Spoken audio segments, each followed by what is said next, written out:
And in top 50, if you see the next set of cities on the small cities, which is 4 lakhs and below,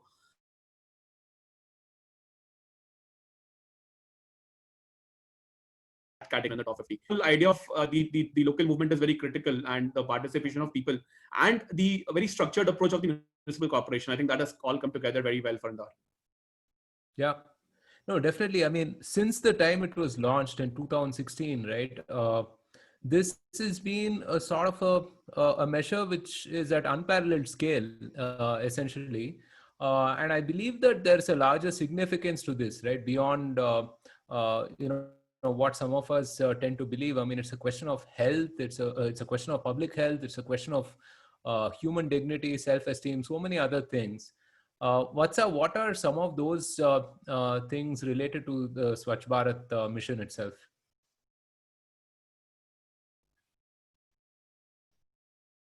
What's a mute? What's a you're on mute? Yeah. Yep. Okay. Yeah. So one thing is, so the parameters in which they've sort of been evaluating cities has kind of changed over time. And what has happened this year, especially, is there is a lot of focus on the 3R, which is reuse, recycle, and reduce waste, and also a lot of weightage has been given starting from Q4 on sustainability, on how sustainable things like solid waste management practices are, and how sustainable your whole garbage collection policy is. How are you doing on things like open defecation?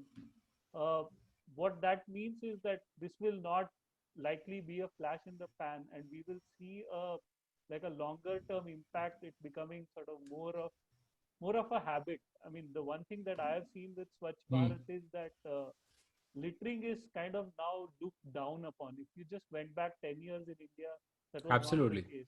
So this is like a big behavioral change. It will take time, but the focus on sustainability is what I like the most, in this survey.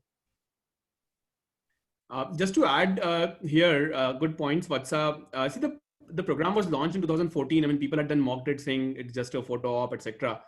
The PM then said that we should practice Swachhagraha, which was like a take on Satyagraha when he was speaking in Champaran and Bihar in the 2016 pre-election rallies, or actually sorry, post-election rallies. The concept has taken on. I mean, it's got a broader significance as well, because this also ties in with India's commitment to sustainable development goals, which UN had established in 2015. So it's not really a isolated thing or a photo op per se. The fact is that there's a bigger picture here, and of course, with the complexities of India, the implementation will take its own way, and there will be ups and downs, obviously. But I think it's a fairly critical program in terms of improving healthcare as well within the system. Yeah. So moving on, we had the Civil Aviation Minister Hardeep Suri announcing that the government plans to privatize about 30 to 35 airports in the next 5 years. This is also part of the larger plan to build about 100 airports, I believe, by 2030. The minister expects that the air travel will return to about 50% of the pre-COVID levels by the time of Diwali. I'm not sure if you guys share his enthusiasm. But I think this ties in with that larger goal of sort of building infrastructure more efficiently, and also getting some revenues in the exchequer. Ashish, what do you think of this? See, I think this is a critical area, and even as part of the Atmanirbhar program, which Finance Minister Sitaraman had announced in May, this was identified as a renewed focus for the government, and especially because with the revenues down and the exchequer really struggling, government will have to get out of certain activities which may not be very productive and very useful. And I think airport management is certainly one of them. I don't see any reason why the government should really, why Airport Authority of India should be managing large airports. I do appreciate smaller towns which are not sustainable on a revenue basis, which is fine. And this process actually started in 2018 when Lucknow, Ahmedabad, Jaipur, Mangalore, Guwahati, and Thiruvananthapuram airports were bidded out. This was a process where several bidders came in. 2000, I mean, this was in late 2018, where the bidding started, and Adani actually won all 6 airports in a competitive bid. So but the signing of the concessionaire agreement took almost like a year after that, and only in 2020 Feb, which is like a few months ago, the first concessionaire agreements were signed for Ahmedabad, Bangalore, and Lucknow.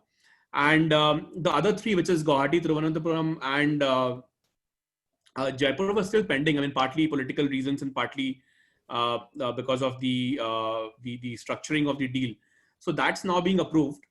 These 3 have also been approved, and hopefully we will also see another set of 6 to 12 airports coming up for PPP management or a 50-year lease out, etc., in the next, let's say, month or 2. Okay. So what's up from a consumer perspective? What do you think this will mean for air travel in general? I think we've had 3 major airports in India, which is Mumbai, Delhi, and Bangalore, which carry most of the passenger traffic. They are already privatized, and what I have seen as a consumer, and I'm sure others will echo, is that there has been a dramatic improvement in terms of facilities, in terms of the whole experience of going through the airport, whether it's facilities, duty free, you know options for snacking and so on. It's the overall experience has gone up, and not just that, waiting times have reduced. All of that has happened, right? So I think after seeing it succeed in the biggest airports, it's only natural that the government will try it out in the smaller airports as well. And I have personally no doubt that we will see consumers in these cities as well experience a higher level of comfort when they're traveling. I'd like to add one point here, which is specific to the Thiruvananthapuram airport, which has been the controversy this week. So the Kerala government has told the central government that it doesn't support this PPP agreement with the Adanis. Now, it's kind of ironic because Kerala actually was the first state where the PPP model was put into place for airport management. I mean, as back as in 1994, I think, was when the Kochi airport started its construction. And the airport has been running in that mode since 1999. The state government has a big share in that partnership. In fact, it was replicated in Kannur not so long ago, a few years ago, and Kannur it already has become a fairly significant airport for the state in terms of the connectivity to Middle East. So as such, it's a little bit shambolic that the Kerala government is now not supporting this argument, and it's something to do with Adani's, because Adani is actually running one of the ports not very far from this airport in Kerala already. So they do have a tie-up with some state agencies already. So it's nothing to do with the fact that the promoters were not light. I think it was just a point of countering the central government. But I hope that this doesn't happen going forward, because in this particular case, Kerala government actually got a chance to bid itself. They actually had the terms of the bidding said that if the Kerala bid was within 10% of the winner's bid, the government will have a right of first refusal. That was a huge clause which was put in for the Thiruvananthapuram bid.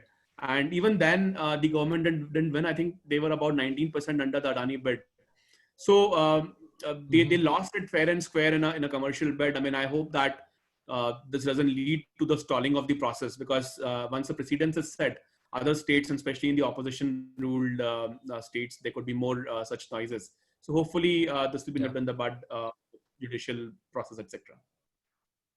Yeah, I agree with you. I mean, considering connectivity is such a key part of productivity, I really hope that these projects aren't hamstrung by any, state center politics or bureaucracy or things to that effect.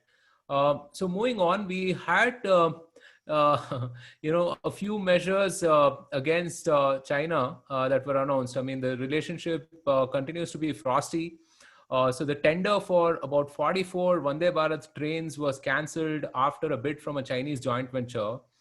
We also had India tighten visa norms for students, researchers, and so on associated with the Chinese think tanks. And they're also mulling a possible ban on Huawei, right? So Srivatsa, we did the Atmanirbhar episode earlier, and the focus was that, hey, I mean, we'll not insulate ourselves uh, globally, but we will build and acquire some of these capabilities indigenously, right? So, what can the government do to kind of balance these? I would say, necessary decisions to in consideration of security and so on. So, Carrie, there are a few things here. I think we are dependent on China for a host of say electronic items, mobile phones. Then uh, there is some dependency in terms of Chinese money as well, right? And we cannot sort of get rid of it overnight. But I think what the government can do is it can do two things, and some of it is doing as well, in the sense that we have to strengthen two arms, and both of them have to work with the government on sort of upgrading the technological ability of this country, right? Uh, we've been known as a services provider, but it's we need to focus on sort of building IP and building our own technology. That's one Mhm. good way of reducing dependency on foreign countries, right?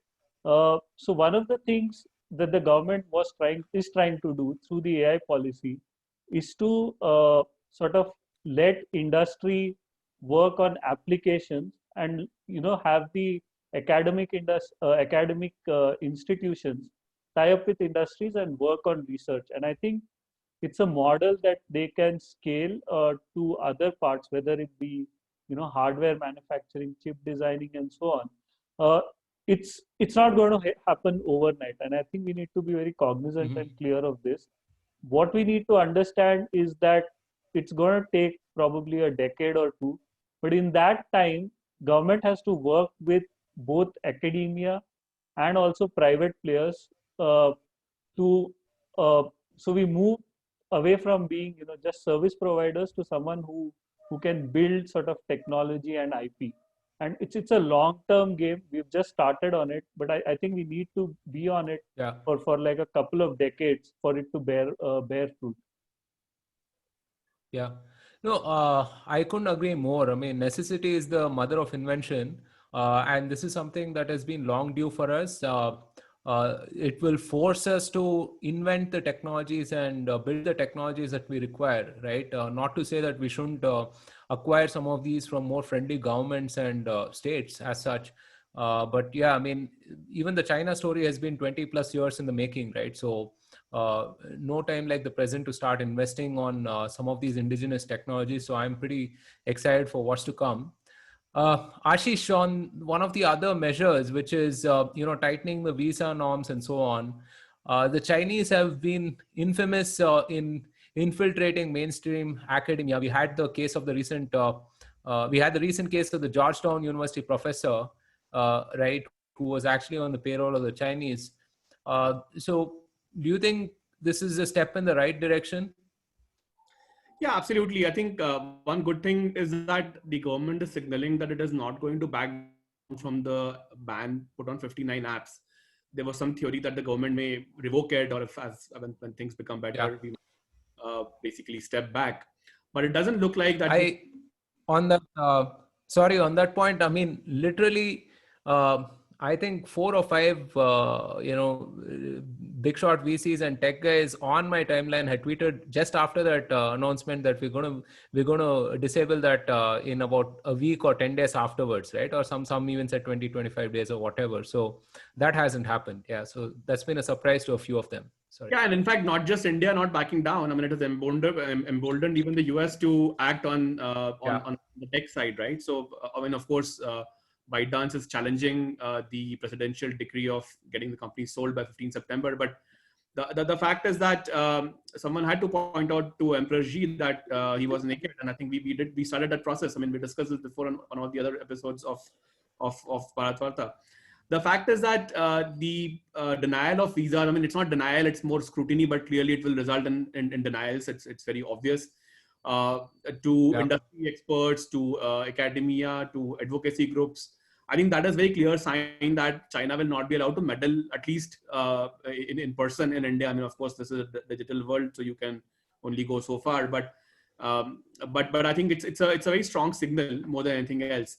Also, the activities of the Indian universities which are going on with the Chinese universities, I think they'll be drastically scaled down. Several of our premier institutions like the JNU, the IITs, they've had a tie-up with the Confucius Institute, which teaches Chinese languages. I think even that tie-up will probably now get reevaluated.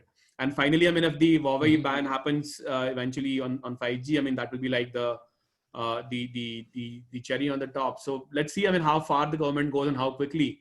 But it looks like it's a fairly frosty long-term relationship, and it's not going to change in the near future.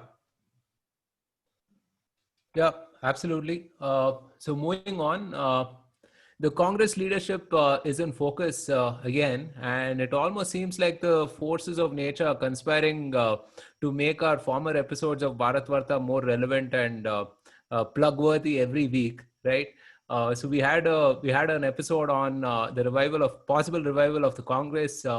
We had an interview of Mr. Sanjay Jha as well, where we discussed at length about how the Congress could revive itself and why it's important.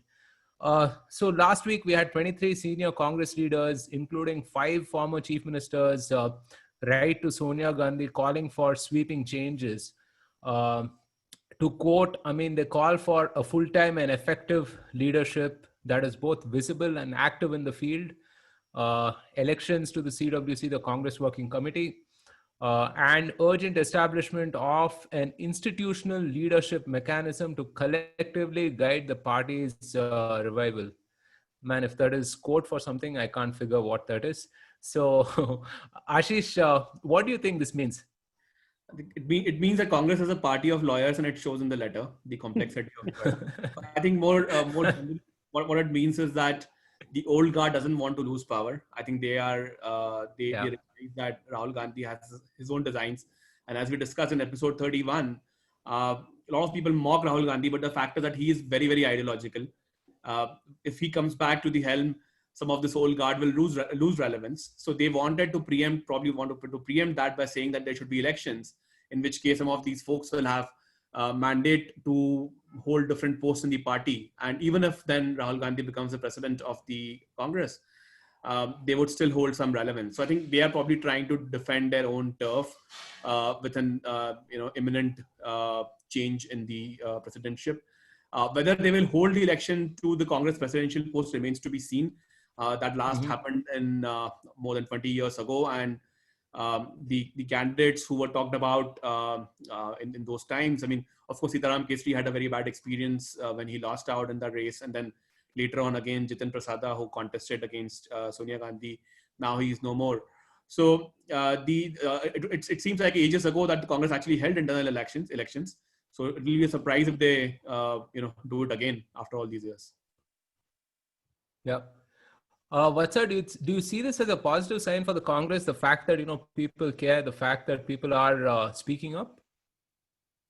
No, I mean, if you look at the episodes that Ashish referred to, one of the things that struck me that what Sanjay Jha said was that there has not been like any detailed analysis of, even after almost 18 months, as to why they lost the 2019 elections. And it came as a big shock to me.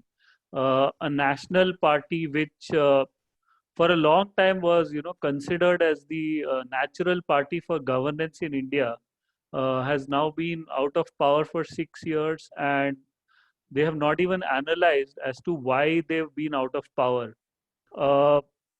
I see it as something that's not going to happen. They might win an odd state here or there due to anti-incumbency, but beyond that, unless they realize that all politics is local. So if you look at the Congress leaders who are quote unquote doing well in their respective states, it's strong regional leaders, right? Whether it's Bhupesh Baghel in Chhattisgarh or Captain Amrinder Singh in Punjab. Even though Bhupesh Baghel couldn't win a lot of seats during the 2019 elections, but he seems to be on a strong wicket in terms of his administration and his hold over the state. And unless Congress realizes that they need stronger local leaders, they are not going to be rejuvenated or be a major sort of political force anytime soon. There is a vacuum, and I think that space is increasingly being taken up by regional players, and you see it across the Yeah. country, right? Whether it's Mamta Banerjee or the Dravidian parties in Tamil Nadu or Andhra or even in Jharkhand. So that's going to continue to happen. Yeah, I think the window is closing for them soon. There's no vacuum. Vacuum doesn't exist in politics. I mean, somebody will come up to fill that space, and it's in the interest of the party to get its act together as soon as possible. Uh, Also, last week we had this controversy. So, Bloomsbury India withdrew a book on the Delhi riots. The book was written by advocate Monica Arora ji, Sonali Chitalkar, and Prerna Malhotra. I believe it was William Dalrymple and a few others who campaigned to deplatform these authors. There was a huge response on social media, plenty of people outraging about freedom of speech. I think the likes of Anand Ranganathan, Sanjay Dikshit, and a few others withdrew their contracts with Bloomsbury. Ashish, what do you make of all of this? I think quite a solid episode. These are the people who are apparently the champions of freedom of expression, and they've actively campaigned. Allegedly, I mean, no one has really confirmed whether it was Dalrymple or someone else, but I mean, clearly Yeah. there were tweets on his timeline which suggested that he might have done that. But nonetheless, we will await the final outcome on that. It's quite solid because these are the folks who champion liberal values, but when it comes to accepting the other point of view, they don't seem to be very welcoming of that gesture. And also the defense made by some of the campaigners on social media was also quite ridiculous in terms of saying that there was no force you used or this is a private company. I mean, of course, it's a private company, but then it also opens the doors for everyone to campaign against what they don't like, right? And I mean, of course, all private companies can in the same way. So I mean, there's been an action. There certainly will be a reaction at some point. I mean, people will demand the same type of a treatment to the folks who were allegedly involved or who are proven to be involved in this process. So I feel it's a turnaround point. Publishing industry in India is fairly cartelized in its own way. I sense a tipping point here. Yeah, when people strive to own a monopoly of the facts and perspectives, I mean, it's bound to have an opposite reaction, right? To me, I mean, just the lack of intellectual honesty in the discourse is troubling because what we're going to have is weaponization on both sides, right? So if this is fair game, I mean, if you can campaign and get people deplatformed, then either side is going to start actively doing this, right? I mean, that is a new norm. That is the new rules to play by, right? Srivatsa, this phenomena of deplatforming as such, I mean, we're starting to see this globally. What do you make of all of this, and how do you see this going forward? Carrie, one of our previous guests, T3, had tweeted one saying that nuance for me, tar and feathers for my foes. Sort of a Game of Thrones reference, where what is happening is that, as Ashish said, there is a lot of defense coming up as to it being a private organization, and freedom of expression also means that I should be able to shut out voices I don't like and all of that. But what are the facts? The fact is that the story was read by Bloomsbury and they had approved the story, right? They had signed a contract, and to date, at least whatever I could make out of Monica Arora's letter today that she published on LinkedIn, it has not been communicated officially to them that they are not going to publish the book. So officially, so far, they have only withdrawn from the publication launch event because they did not like the kind of people who were quote unquote invited to the event, right? Uh, so it's a very as Ashish said, it's a very sordid sort of phenomenon, because what is happening is that people want themselves to be understood and nuances and everything that they talk about to be understood very well. But when it comes to the opposing view, Mm-hmm. they have a very binary way of looking at it. And if they don't agree with something, they're not even willing to listen. And we've seen it in the US, with Ben Shapiro not being sort of allowed to speak on campuses. You may not agree with his politics. Even I don't agree with a lot of what he says, but at least he should have the opportunity to present his views. You can then argue Yep. against it, right? So overall, this also kind of ties in with the whole cancel culture that seems to be spreading across the West, where whatever one doesn't like is automatically cancelled and has no right to exist. Yeah, short of a call for violence, I think everything should be under the purview of something that should be put out and reasoned with as such. Right. Okay, moving on to more positive news. So we have a couple of fantastic episodes coming up. So we just finished recording an episode with Monica Halan, who is a best-selling author. She's the author of Let's Talk Money, which is a fantastic book, a very good primer on personal finance if you haven't already read it. And she's also a consulting editor with the Mint. And we had uh, close to an hour-long chat on investing, finance, how she sees the markets playing out in the future, and so on. We also have Ajit Pai, who will be recording in a podcast shortly, who will talk about the telecom, internet regulation, and so on, especially now in the current age that we're living in, where I think governments and other bodies have to sort of decide what regulation will look like for all of these new technologies going forward. I think it's going to be an interesting conversation with Chairman Pai. So Ashish, anything that you're particularly excited about? I'm quite excited about Ajit Pai's conversation. I mean, he seems to know more about India than a lot of us know, and he has taken. I mean, his roots are really solid. I mean, he takes a lot of interest in what's going on, especially in the cultural spheres. So it'll be good to hear from him how he has managed that, despite always having been in the US.